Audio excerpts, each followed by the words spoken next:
فضيلة هيئة التحكيم، فضيلة جميع الأساتذة والأستاذات كلية المعلمين الإسلامية، ويا أيها الحفل الكرام، أحييكم بتحية أهل الإسلام، تحية يكرم بها أهل الجنة، تحية تدخل القلوب سرورا وسلاما. السلام عليكم ورحمة الله وبركاته. وعليكم السلام ورحمة الله وبركاته. حمدا شكرا لله نحمده ونستعينه ونستغفره ونعوذ بالله من شرور أنفسنا ومن سيئات أعمالنا. من يهد الله فلا مضل له ومن يضلله فلا هادي له. أما بعد، في هذا اليوم خيرا وبركة، ونحن تحت ظلال الله تبارك وتعالى نحضر ونجتمع نحن هنا لاحتفال المسابقة الرائعة. هذه مرة في السنة نتسابق ونتبادر فيها بالخيرات. يقول ربنا وهو أصدق القائلين: أعوذ بالله من الشيطان الرجيم، بسم الله الرحمن الرحيم. ولكل وجهة هو موليها فاستبقوا الخيرات.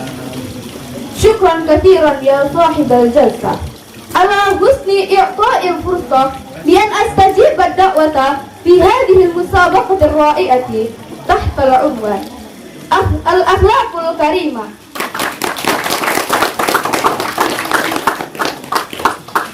أيها حفل الكرام، أخلاق الكريمة هي صفة محمودة تجعل الناس أفضل وأعلى ممن سواهم، وتوصلهم إلى سعادة في الدنيا وسعادة في الآخرة. أيها الحفل الكرام، لازم علينا بصفات كريمة. لماذا؟ لأن تلك الصفات صفة نبينا محمد صلى الله عليه وسلم، ونحن من أمته ينبغي لنا إتباعه. أحبتي في الله، لقد عرفنا أن أخلاق كريمة مهمة لنا في حياتنا، لذلك هيا بنا أن نعود أنفسنا بأخلاق الكريمة. منهم الأخلاق كالصدق والرحمة والتعاون على البر والابتعاد عن صفات المذمومة. منهم كالكذب والكراهة والمتكبر. بأن نحفظ أنفسنا عن صفات المذمومة ونعود أنفسنا بأخلاق الكريمة، عسى أن نكون سعيدا في الدنيا والآخرة.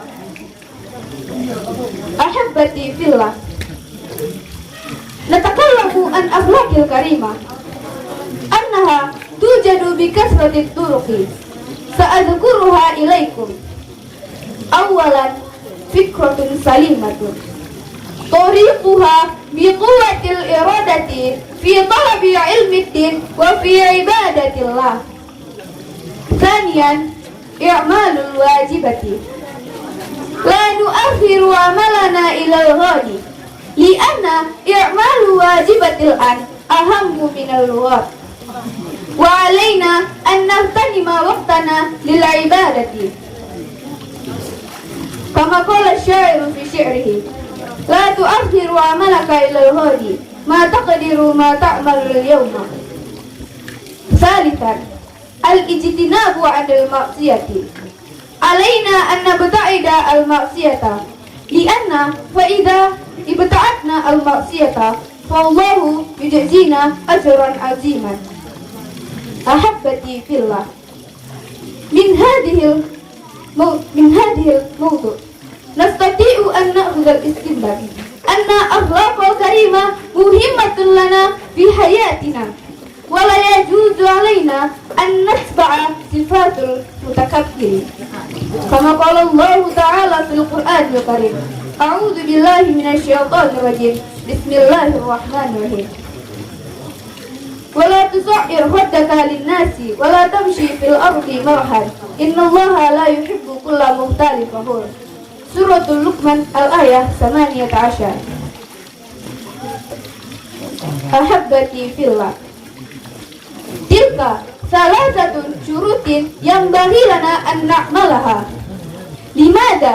لأن رسول الله صلى الله عليه وسلم يقول إنما بعثت لأتمم مكارم الأخلاق. قبل ختام خطبتي نسأل الله الثبات والاستقامة في كل طاعتك. أسأل الله أن تجعل الآخرة همتنا والأمل عملنا والرضا والجنة عمالنا. نفع الله بعلومنا. أبدأ في البداية تماما وأنتهي في النهاية سلاما. والسلام عليكم ورحمة الله وبركاته.